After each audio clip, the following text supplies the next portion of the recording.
Fala galera, beleza? Eu aqui mais uma vez, professor Herbert. Vamos continuar nosso conteúdo de biologia. Agora a gente vai começar a falar sobre biomas, tranquilo? Lembrando que a gente tem um conceito legal para poder começar a falar sobre isso, né? Eu vou dividir essa aula em alguns vídeos, porque senão ficaria muito grande, né? E o primeiro conceito que a gente tem que ter noção é o próprio conceito de bioma em si. Porque bioma e ecossistema não são a mesma coisa. Um bioma é um conjunto de ecossistemas. Eu vou te dar um exemplo aqui. Se você pegar essa área verde, ela representa a área onde a gente encontra a floresta amazônica. Beleza? Isso não representa, por exemplo, apenas isso não representa, por exemplo, o bioma Amazônia. Porque o bioma Amazônia, ele está aqui, ele pega uma área, de, por exemplo, que pega cerrado, pega um pouquinho de mata dos cocais, né? Mais cerrado aqui em cima, pega área de manguezal. Então, o bioma, ele representa, na verdade, um conjunto de ecossistemas, porque a gente não tem, assim, um trecho, por exemplo, uma área limite, em que você fala assim, pô, aqui termina a Amazônia, aqui começa o cerrado. Né? A gente tem uma vegetação de transição, sacou? É uma transformação gradual, sabe? Então, é o que a gente chama de ecótono, tá? Esses ecossistemas de transição, essas áreas de transição. Então, o que eu vou fazer aqui, na verdade, vai ser caracterizar cada tipo de ecossistema, tá? As formações florestais, as formações vegetais que a gente encontra aqui no Brasil, tranquilo? E esse vídeo vai ser dedicado às 3 áreas em que a gente encontra florestas, tranquilo? Então, você tem lá a área da Amazônia, né? Mata Atlântica, e o Pantanal, que não necessariamente vai ser uma floresta, mas dele a gente também encontra a floresta e vai ver por que as características importantes dentro desse tipo de habitat. Tá? Então vamos lá, vamos começar a falar sobre características gerais de florestas. Né? As florestas elas têm algumas características em comum e assim, uma delas que é evidente, que você já deve ter visto, que quando alguém fala floresta, acho que a primeira coisa que vem na nossa cabeça é biodiversidade. Né? Então toda a floresta é caracterizada por uma gigantesca biodiversidade. Né? São muitas cadeias, muitas redes tróficas, né, dentro de um ecossistema florestal, principalmente se tratando de florestas tropicais. Tá? E aí, dentro dessa grande diversidade, né, a gente encontra essa grande diversidade distribuída no que a gente chama de estratos florestais. Se você acompanhar ali o mouse, você vai ver direitinho, né, que a gente tem 3 áreas que merecem destaque dentro de uma floresta. Uma área aqui embaixo, que está sempre sombreada, beleza? Próximo ao solo, que é chamada de subbosque. Tá? Acima do subbosque, e assim, logo abaixo das copas das árvores e englobando as próprias copas das árvores, a gente tem o que a gente chama de bosque. Tá? E acima do bosque, a gente vai ver aparecendo copas das árvores esparsas, assim, que são chamadas de árvores emergentes. O conjunto das copas das árvores vai formar aquilo que a gente chama de dossel.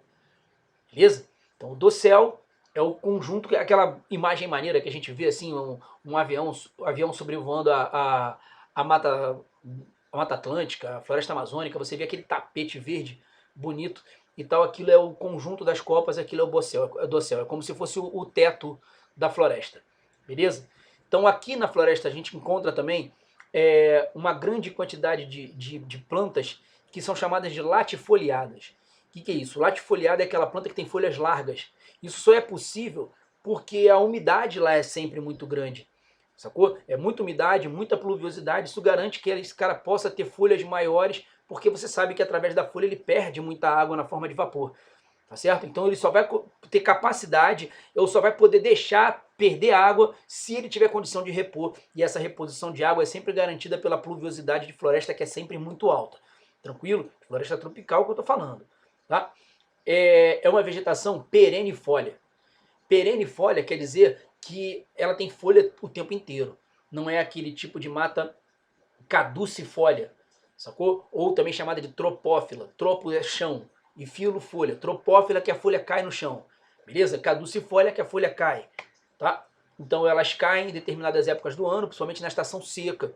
Tá certo? E aí isso é para ou não perder água demais durante a estação seca ou para não congelar, porque aí normalmente essa estação seca é o próprio inverno, tá? Falando normalmente porque você tem um clima em que isso é diferente, que é o clima mediterrâneo, mas isso é assunto para outras aulas, tranquilo? Bom, aí o que acontece? Como a vegetação é muito exuberante, né, e normalmente de elevado porte, o consumo dos nutrientes do solo é muito intenso. Então, para sustentar esse consumo de nutrientes intenso, a gente tem uma decomposição sempre muito acelerada. Tá? Isso faz com que a camada fértil do solo seja muito estreita, porque a decomposição acontece, os nutrientes minerais são produzidos e as árvores puxam esses nutrientes, entendeu? Junto com a água. Tá? Então, é tipo assim, a rotatividade dos nutrientes ali é muito grande. Tá? E, obviamente, tudo isso contribui com essa elevada diversidade, porque aqui, por exemplo, no subbosque, a gente tem um tipo de vegetação e um tipo de fauna, por exemplo, eu estou me restringindo a animal e vegetal, mas você sabe que biodiversidade é de tudo, né? De bactérias, de fungos, protozoários, algas, o que quer que seja, tá certo? Mas a biodiversidade aqui é diferente da biodiversidade que está lá em cima, entendeu? Então você vai ter animais que só ficam no solo e vai ter animais que ficam só nas copas das árvores. Então essa diversidade vai ficando maior ainda porque as condições dentro de uma floresta mudam muito dentro da própria área ali. Dentro da própria área. Tá? Então, por exemplo, se você pegar uma árvore simples, você vai ver que as folhas dela, na parte de baixo, sombreada, normalmente são maiores e mais, vamos dizer assim, macias e tenras do que as que são lá na parte lá de cima, que são menorzinhas e mais secas, mais firmes, entendeu? Porque elas acabam perdendo mais água. Então, só adaptação do próprio vegetal, você imagina da diversidade, tá? Então, vamos lá. Olha só, isso aí é uma imagem que mostra, tipo, a evapotranspiração, tá certo? A produção de vapor aqui é absurda que existe numa floresta pluvial, uma floresta tropical, tá? Porque, assim, o que garante a pluviosidade, né, elevada dessas áreas é sempre evaporação, tá certo? Evaporação, o que a gente chama de produção de vapor, tá? Então você tem água dos rios, dos lagos, do mar evaporando e você tem a produção de vapor dentro do próprio vegetal, porque aquelas folhas estão expostas ao sol, a água evapora lá dentro, e aí quando os estômatos se abrem, essa água da forma de vapor sai, por isso evapotranspiração, tá? Assim, só diferente um pouquinho do que acontece com um animal, porque a gente transpira, a gente perde água na forma líquida, aí depois que ela sai, ela evapora, beleza? Essa é só a diferença conceitual, tá? Então essa elevada pluviosidade de floresta vai ser garantida por ela e pela evaporação da água que tiver no ecossistema, tá? Aqui a gente tem a demonstração do que seriam essas plantas latifoliadas, ó, folhas enormes, grandonas, normalmente com um verde mais escuro, porque se ela está num ambiente mais sombreado, ela tem que ter uma quantidade de clorofila grande pra caramba para poder compensar a menor quantidade de luz. Então quanto mais clorofila tiver, mais luz ela consegue absorver. Beleza? Essas plantas que gostam de sombra são chamadas de umbrófilas com U ou com O. Ombrófilas, tanto faz. É a mesma coisa, é planta que se amarra em sombra. Planta que gosta de sol é heliófila. Aí elas ficam lá em cima. E aí, lá em cima, você tem as copas das árvores, né? Quanto maior for a planta, mais sol ela vai pegar, tá certo? Então essas árvores que acabam crescendo muito, principalmente as árvores emergentes, elas são heliófilas, tá certo? E o que não quer dizer que só existam plantas heliófilas de grande porte numa floresta. Não, também tem de pequeno porte. Porque existem plantas que são epífitas, plantas que são parasitas, e aí elas acabam se desenvolvendo por cima dessas plantas, né, aproveitando a altura delas para poder ganhar mais luminosidade. Exemplo aí, ó, orquídeas, bromélias, beleza? Trepadeiras, lianas e tal, elas são importantes plantas que praticam esse epifitismo, beleza? Tem samambaias também, enfim, um montão delas. Tá? Aí, olha só, a camada fértil do solo eu tinha falado que é estreitinha. E ela se resume basicamente àquilo que a gente chama de serrapilheira. A serrapilheira é essa camada superficial de folhas em decomposição, de restos de animais em decomposição. E quando a gente fala de restos de animais, a gente pode englobar também, por exemplo, fezes, urina. Tudo isso é matéria orgânica que vai sendo decomposta, sacou? Por ação de fungos e bactérias do solo, e aí vão sendo produzidos nutrientes minerais que vão ser prontamente absorvidos. Então uma camada fértil fininha. E aí a gente vê, por exemplo, isso naquela atividade indígena, por exemplo, de o cara abre uma clareira, né, corta algumas árvores, né, eles não desmatam uma grande área, porque também eles não têm necessidade disso, eles vão plantar só aquilo que eles vão colher para o próprio sustento. né? Então eles desmatam uma pequena área, plantam ali o que tiver, principalmente, por exemplo, mandioca, né? E aí quando eles colhem a mandioca, eles tiram, eles queimam aquela parte e saem, vão plantar em outro lugar, porque eles sabem que não vai ter nutriente suficiente para tudo, né? Aí aquelas cinzas, né, que foram produzidas com a queimada, elas vão servir de sustento para a nova vegetação que vai se desenvolver ali no processo de sucessão secundária. Tá? Como é uma área pequenininha, rapidinho acontece, rapidinho, daqui a pouco, depois de alguns anos, já tem algumas árvores se desenvolvendo ali, e aí a vegetação já está reocupando aquela área. Tranquilo ou não? Bom, aí, olha só, como a camada de nutrientes é estreita, né, as raízes das árvores vão ser superficiais. E é aquela parada que você está andando, por exemplo, pelo solo de uma floresta, você tropeça nas raízes. Né? Essa foto está mostrando bem direitinho assim como é que acontece, como é que as raízes se dispõem no solo, né? Um emaranhado de raízes superficiais assim. Aí é óbvio também que elas acabam perfurando o solo e se aprofundando, não muito, mas se aprofundam um pouco, porque como as árvores são de maior porte, né? Uma raiz um pouquinho mais profunda ajuda também a dar sustentação, né? Porque a raiz não é só para absorver nutrientes, ela sustenta a planta em pé, vamos dizer assim. Sacou? E o que, que acontece? Essas raízes, né, esse emaranhado de raízes superficiais vai auxiliar no processo de estabilidade do terreno. Porque ocorre o que a gente chama de percolação aqui. Ó. Eu tenho negrito, estou aqui mostrando para vocês. A percolação é aquele fenômeno, olha só. Por exemplo, esse corte do terreno aqui num barranco. Né? A gente consegue ver as raízes emaranhadas com a própria terra. Tá? Os sedimentos grudam nas raízes, por conta de principalmente ligações de hidrogênio. Sacou? E aí, quando os sedimentos grudam nas raízes, as raízes ajudam o solo a se manter estável. Isso é bem importante, principalmente em terrenos de aclive, declive e tal, tá certo? Porque a água bate, né, ela tende a trazer os sedimentos junto com ela, só que as raízes prendem esses sedimentos, sacou? Então dá mais estabilidade. Se você tirar a cobertura florestal, essas raízes vão morrer, vão acabar saindo do solo, e aí essa percolação diminui, e é por isso que quando chove, acaba descendo aquele monte de terra, né?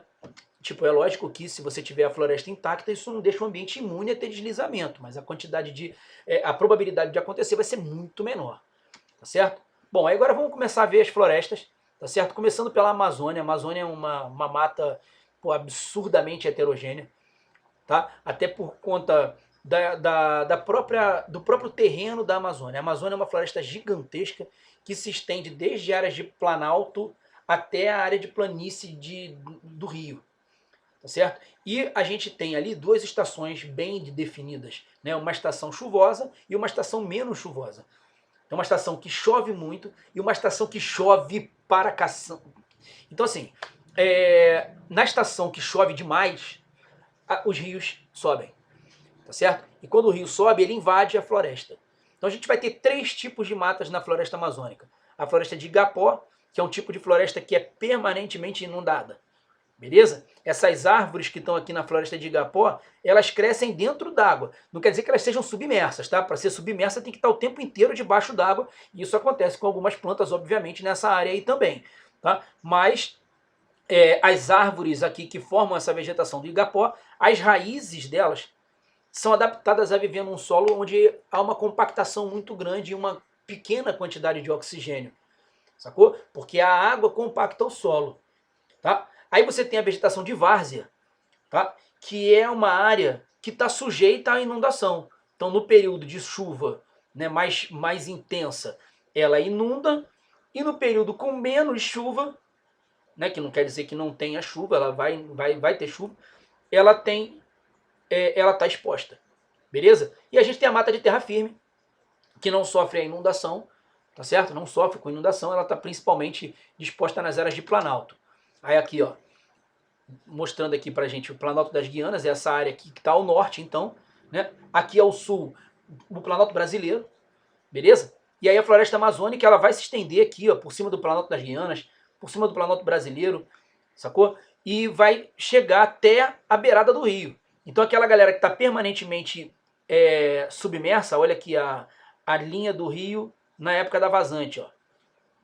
A árvore está dentro dele, então é mata de igapó, beleza? Ele sobe e vem até aqui. Quando ele vem até aqui, ele inunda a várzea, tá? E a região da mata de terra firme é a região que nunca é inundada, tá? Então vamos falar de uma por uma, para ficar melhorzinho, tá? Ó, as plantas têm menor altura, né, até por conta da menor oxigenação das raízes, então a atividade delas é um pouco menor, absorvem menos nutrientes, absorvendo menos nutrientes elas fazem um pouco menos de fotossíntese, mas isso é adaptação àquele lugar, elas não têm a menor condição de por exemplo, disputar lugar, disputar terreno com uma árvore da mata de terra firme, a gente vai ver daqui a pouco por que não dá nem para fazer isso, tá certo? Bom, tá aí uma foto de uma região da mata de igapó, tá? O tempo inteiro as árvores estão assim, ó, com as raízes o tempo todo debaixo d'água. É diferente da mata de várzea, sacou? Que tem a estação seca e a estação chuvosa. Na seca ela está submersa, na chuvosa ela está exposta. Aí, ó, essa é a vegetação de várzea numa época seca, tá? Aí você nota que nessa época seca a gente expõe um pouco as raízes, né? Porque em determinadas épocas do ano, principalmente logo depois que passa a estação chuvosa, aquele solo está mais elameado. Então a gente vai ver que as raízes, elas costumam ser aquelas raízes chamadas de raízes tabulares, né? Que vem de lá de cima assim, da planta, já começando a se espalhar lateralmente para dar mais firmeza, porque o solo é mais elameado, né? Você tem algumas plantas que têm raízes escora, não sei se dá para você ver direitinho aqui embaixo, ó. Aqui essa planta aqui está mostrando para gente essas raízes que saem lá do meio já formando tipo umas escorazinhas para o vegetal ficar melhor apoiado, que é característica até de planta de manguezal, tá certo? Ela essa instabilidade do solo, né? Porque é diferente da mata de igapó, tá? Porque se ele está permanentemente inundado, ele é mais compactado. Quando você expõe o solo molhado, ele vira lama, entendeu? Aí essa lama é instável, coisa que dentro da água, quando está água lá, não vai acontecer, beleza? E aí essa mesma área de várzea, né, não necessariamente o mesmo local, mas essa área de várzea no período de inundação, sacou? Bom, e a mata de terra firme, pô, ela é absurda, é a maior área, né, da Amazônia, disparado. A gente tem uma diversidade absurda nessa área aqui, sacou? A oxigenação do solo é um pouco maior, tá? As condições do terreno são mais regulares, então a gente tem uma diversidade bem maior porque é mais fácil sobreviver nessa área, né? Aquela menor quantidade de oxigênio vai ser um limitador, então não é qualquer tipo de planta que consegue sobreviver, entendeu? Como não tem alagamento, as condições são mais favoráveis para o desenvolvimento dessa galera. E aí a gente tem árvores gigantescas nessa área de 50 metros, 40 e poucos metros, 50 metros. A castanheira do Pará é uma que é a maior árvore da Amazônia, né? Ela atinge 50 metros de altura, é bem alta, bem grande, e o tronco, pô, é gigante, tá? Então, assim, a gente não tem como ver aquelas árvores do igapó, por exemplo, ou da várzea, disputando o terreno com árvores de grande porte desse jeito, porque elas vão ficar sombreadas, né? Como essas árvores crescem muito, elas fazem sombra sobre as de baixo. E aquelas árvores que estão no igapó ou na várzea, elas precisam de sol, entendeu? Mas elas estão bem ali porque são as maiores naquela área, tá? Então aí o exemplo aí do tamanho, para você ver o tamanho de uma árvore normal assim da mata de terra firme, né? São absurdamente grandes. E aí algumas pessoas são necessárias para a gente conseguir abraçar o tronco de uma castanheira do Pará. Beleza? Então vamos agora para a nossa querida, né? Vamos dizer assim, o ouro brasileiro, que é a Mata Atlântica. Eu estou falando isso não que a Amazônia não seja, né, uma área de intenso orgulho nacional, né, porque a maior parte da floresta da Amazônia ela está dentro do nosso território, 63% dela, se eu não me engano, está dentro do território brasileiro, mas a Mata Atlântica é nossa, toda nossa, né, é exclusiva do Brasil, é endêmica do Brasil, né? Então toda essa diversidade da Mata Atlântica só existe aqui, tá? Então a preocupação com a Mata Atlântica ela é muito grande. Ela é muito grande porque nas áreas de Mata Atlântica a gente tem, por exemplo, hoje vivendo 115 milhões de brasileiros, né? Então isso mostra por que ela foi tão devastada ao longo de todo o tempo. Daqui a pouco a gente vai falar cada coisa, né, no seu passo a passo. E aí a Mata Atlântica ela se assemelha um pouquinho à mata de terra firme da Amazônia, sacou? Também é uma vegetação de grande porte, perennifólia, latifoliada, tá? A gente tem uma diversidade de plantas umbrófilas muito grande, tem muito arbusto na Mata Atlântica, sacou? Coisa que a gente não vê em grande quantidade na Amazônia, beleza? E ela vem acompanhando todo o litoral do Brasil, tá? E aí, entrando em direção ao interior do continente, beleza? E aí o que acontece?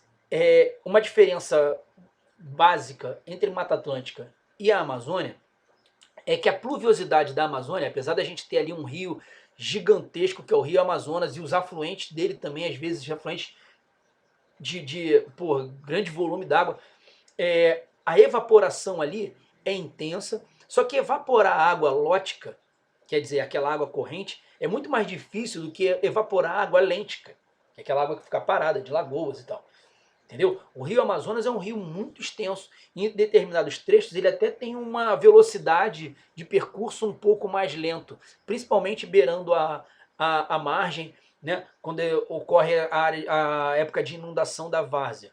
Né? Mas quando ele está beirando a margem, ele está sendo sombreado, então isso diminui a evaporação ali. A evaporação do Amazonas ela é constante, ela é intensa, mas ela é muito menor, por exemplo, do que a evapotranspiração.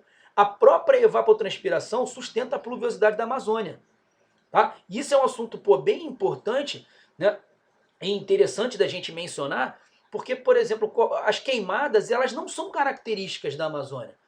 Tá? Aliás, não são características de florestas tropicais. Não é comum, por exemplo, você ver queimada naquelas florestas de pinheiros que tem nos Estados Unidos. Aquilo acontece porque eles estão sujeitos, eles sobrevivem bem e resistindo bem a uma estação seca. Só que numa estação seca prolongada, acontecer uma queimada é um troço que pode acontecer num estalar de dedos, por conta de, por exemplo, um relâmpago. Um relâmpago, uma centelha de qualquer coisa pode desencadear uma queimada, sabe? E isso não vai acontecer na Amazônia porque a Amazônia é muito úmida. Sacou? A própria umidade da Amazônia, ela garante a pluviosidade. A umidade produzida pela floresta com a evapotranspiração garante a pluviosidade. Entendeu? Então qualquer incêndio na Amazônia é crime. Ele foi criminoso, com certeza. O que não acontece no Cerrado. O Cerrado é característico, né, acontecer queimadas. E a gente vai ver quando eu falo sobre Cerrado em outro vídeo. Beleza? E aí na Mata Atlântica é a mesma coisa, só que no caso da Mata Atlântica, a evapotranspiração é intensa, beleza? Porque a gente tem uma área de floresta grande, se tiver área de floresta grande vai ter evapotranspiração. Mas o principal sustentador da pluviosidade da Mata Atlântica é o oceano. Porque como ela está próxima ao oceano, ela sofre maritimidade, os efeitos da maritimidade. Né? Depois eu vou mostrar um corte de terreno ali, parecido com o que eu fiz com a da Amazônia, e aí vai ficar um pouquinho mais fácil de vocês enxergarem isso aí na imagem. Tá? A gente tem aqui muitos climas porque a Mata Atlântica ela vai desde a área costeira, onde a gente tem mais quente, mais próximo do nível do mar, até áreas de serra, onde é mais frio. Sabe? Então você tem clima tropical, clima subtropical, clima tropical úmido, clima tropical de montanha, tropical de altitude. Sabe? É um conjunto muito grande de climas e dentro da própria floresta, às vezes, você tem microclimas. Tá? Que são tipo, diferenças do clima um pouco mais fresco abaixo, um pouco mais quente acima. Então é bem característico, por exemplo, de serra isso. Tá? Se você chegar, por exemplo, no meio do bosque ou do subbosque de uma área de Mata Atlântica na serra, você vai sentir frio, mas aí o cara sobe, bota monta um observatório lá em cima das árvores para poder enxergar ele lá em cima, onde pega sol pra caraca, ele vai sentir um calor absurdo. Entendeu? Porque ele não está sendo sombreado. Então as condições de temperatura lá em cima são diferentes das condições de temperatura embaixo. Aí retém mais umidade embaixo do que em cima, enfim. São climas diferentes dentro da mesma área. Beleza? Isso contribui pra caramba com aquele lance do aumento de diversidade que eu tinha falado com vocês antes. Tá? E aí, vamos seguir pra gente poder falar um pouquinho da Mata Atlântica. Olha só, aqui a gente tem animais que só existem nessa área. Tá? É uma diversidade que é orgulho nacional. Tá? E como essa Mata Atlântica ela já sofreu uma devastação gigante, né? Isso colocou em risco diversas espécies. Tipo, o mico-leão dourado ele já chegou ao ponto de ter 200 animais soltos na natureza. 200. Né? Hoje a população tá um pouco mais estável, um pouco maior, né? Graças a programas de reintrodução. E aí estamos tentando recuperar esse bichinho. Né? O tucano não é exclusivo da Mata Atlântica, mas eu botei porque eu achei ele bonito. Aí vamos lá, o que eu tinha falado do corte do terreno, beleza?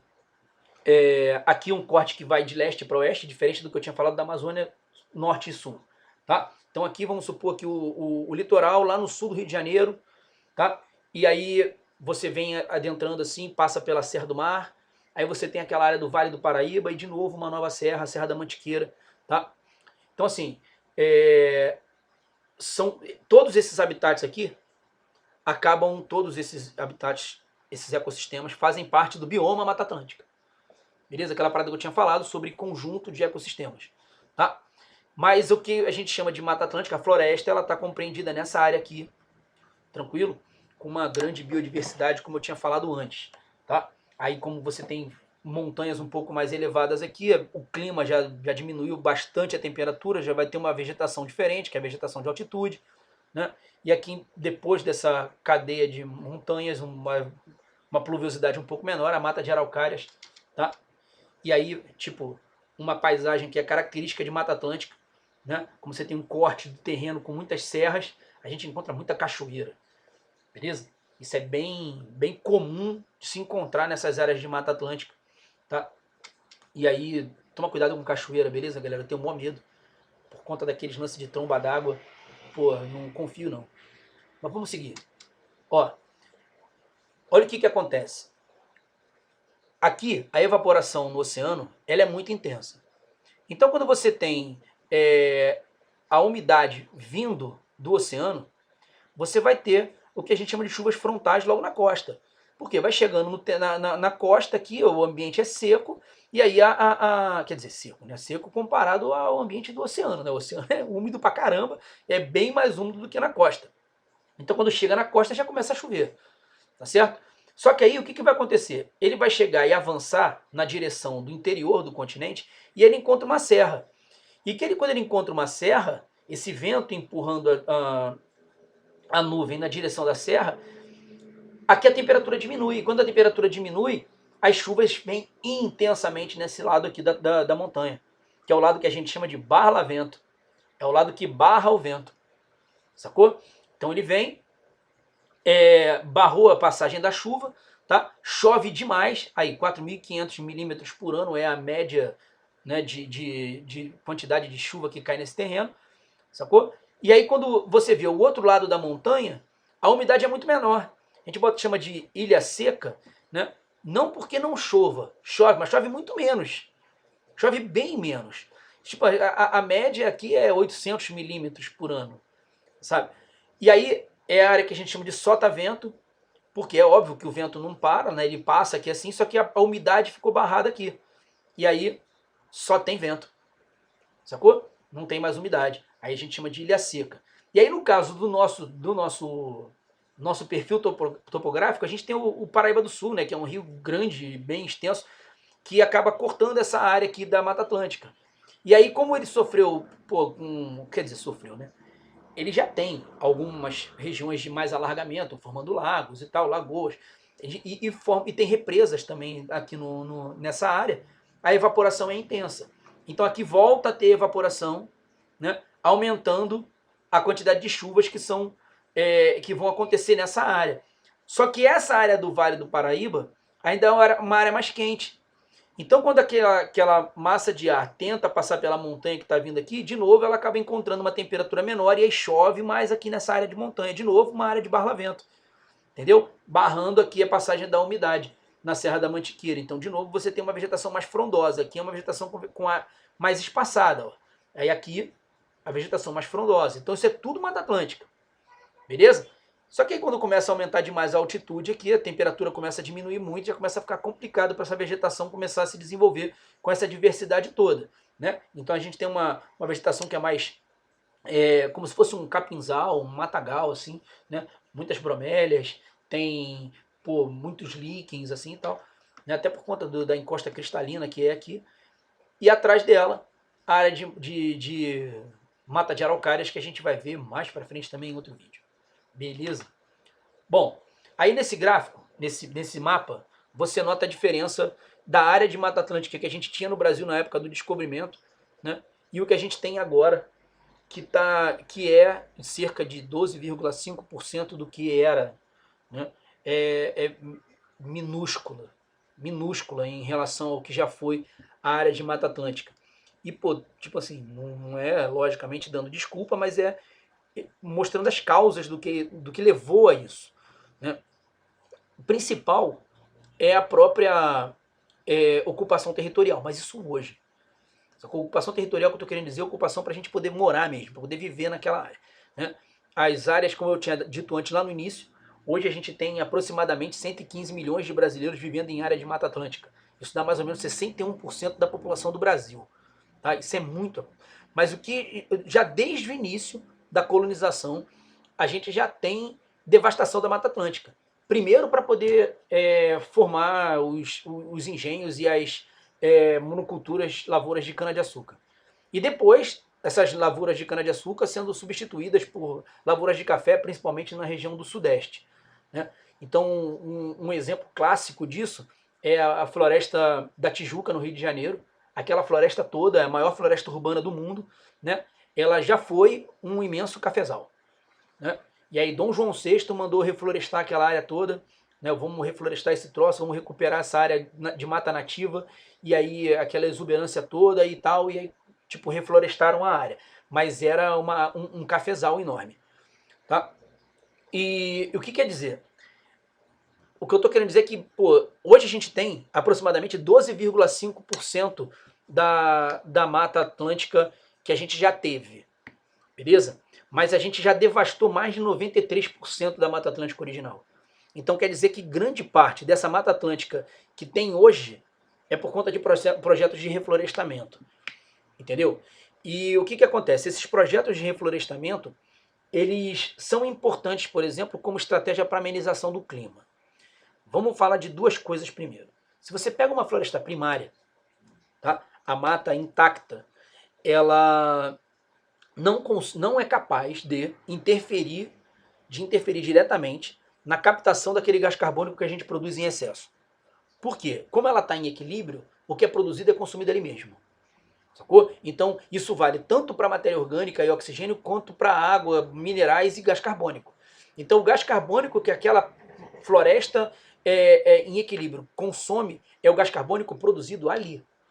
Só que quando você pega uma mata em desenvolvimento, a mata em crescimento, no caso de uma sucessão secundária, durante a etapa de crescimento, o vegetal faz fotossíntese o suficiente para crescer.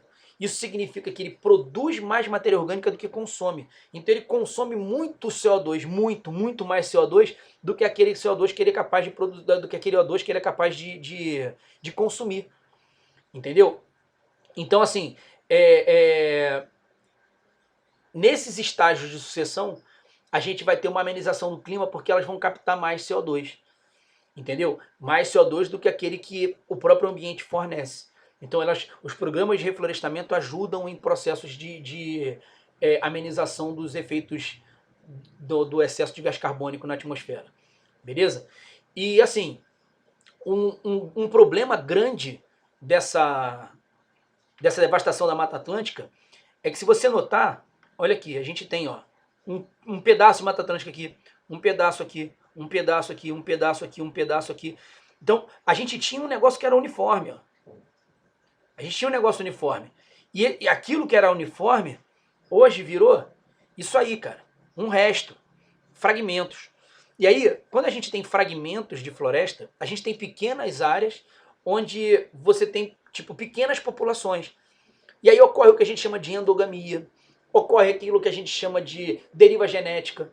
Ou seja, aquela alteração brusca de frequências de genes, sacou? E isso pode fazer com que a população se enfraqueça e a espécie se enfraqueça, porque de repente você aumenta sem querer, né, numa população pequena, a frequência de genes que causam problemas.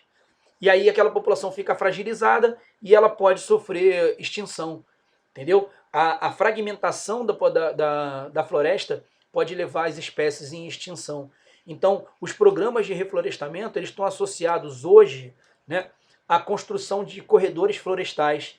A gente vai reflorestando, ligando essas áreas de fragmento para fazer com que as populações de mesma espécie dessas áreas comecem a se interligar e se intercruzar, sacou? Melhorando um pouquinho essa endogamia, sacou? Esse cruzamento que acontece só entre aqueles indivíduos, aqueles poucos indivíduos dentro daquele habitat reduzido. Beleza? Já é? Bom, e aí a gente vai para o Pantanal. O Pantanal é um complexo, né? Você tem vários ecossistemas florestais, tipo florestais e de savana, tá? Dentro dessa gigantesca planície alagada. É a maior planície alagada do planeta. Tá? Ela é situada na bacia do Alto Paraguai. É uma bacia sedimentar, tá? Você tem montanha de um lado e montanha do outro, então os sedimentos confluem para essa área. E aí o Rio Paraguai, que é um rio de planalto, né, ele cresce lá em cima, mas ele vem numa área plana. Tá? E aí essa área plana sofre inundação. Beleza? Então, assim, a diferença básica, logo inicial, assim, entre Pantanal e pântano, é que o pântano é permanentemente submerso. É como se fosse, por exemplo, a mata de Igapó. Tá? Enquanto que o Pantanal ele tem uma época do ano em que está submerso e uma época do ano ou você está totalmente submerso. Tá? Mas ele está parcialmente submerso e tem época do ano em que não está submerso. Beleza? Então é como se fosse uma gigantesca várzea o Pantanal. Tá? E assim, essa área do Pantanal, do complexo do Pantanal, ele engloba, por exemplo, a Mata Amazônica, Mata Atlântica, Cerrado, Campos. Tá? Então tem vários ecossistemas ali naquele local. Tranquilo? A pluviosidade no verão é muito intensa, porque aquela bacia do Paraguai vai evaporando pra caramba e aí a pluviosidade é intensa pra caramba demais e alaga o local. E quando alaga o local, a água infiltra e fica presa entre as raízes naquele fenômeno da percolação que eu tinha falado. Então, você tem, tipo, perto do Pantanal, uma área de cerrado que passa por um verão, um inverno seco pra caramba. E no Pantanal, nesse inverno, quando você tem menor evaporação, apesar de ter menor evaporação, a gente ainda tem evapotranspiração, porque aquela água que estava acumulada no solo vai servindo para o vegetal absorver e devolver a umidade para o ambiente. Então você tem uma pluviosidade bem reduzida, bem menor do que na época do verão, mas é muito maior, por exemplo, do que a do Cerrado. Tá? Na época do verão, aproximadamente a umidade do ar chega a uns 90%, na época do inverno chega a uns 50%. Beleza? Bom, aí, olha só, uma vista aérea do Pantanal, né? Você tem esses diversos lagos aí, que são os pontos onde a água tipo, acaba se concentrando. Né? E aí, quando você tem a época da cheia, esses lagos ficam todos interligados. Todos interligados, e todos eles ligados à própria bacia do Paraguai, do Rio Paraguai. Tá? Então isso é uma imagem do Pantanal durante a época de cheia, tá? E uma imagem durante a época da vazante. Então você vê a diferença, essa água, essa parte toda aí, na época da cheia, estaria coberta de água. Tranquilo? Bom, aí o perfil do Pantanal, ó, mostrando aqui, ó, a região do Planalto Brasileiro, né? Essa região toda aqui em vermelho, tá? Aí você tem uma depressão por onde passa o rio Cuiabá, por exemplo, a cidade de Cuiabá está nessa área aqui, beleza? Então essa área aqui é bem mais seca. Tá? Agora, a grande bacia do Rio Paraguai aqui, ó, ela também está numa área de planalto, uma área um pouco mais alta, não tão alta quanto o Planalto Brasileiro, mas é mais alta, por exemplo, que a planície litorânea, tá certo? Que forma essa planície? É uma planície em relação ao Planalto, sabe? É um pouco mais alta do que a planície costeira, é isso que eu estou querendo dizer. Tá? E aí ela sofre com inundações bem intensas durante a época do verão. Sacou? Tanto que o clima aqui é um clima diferente daqui. Ó. Clima tropical semi-úmido, porque ele é úmido na metade do tempo. E clima tropical úmido, que é úmido o ano inteiro. Beleza? Então é isso, galera. Muito obrigado. Valeu, estamos aí. Na próxima a gente se encontra. Tchau, tchau.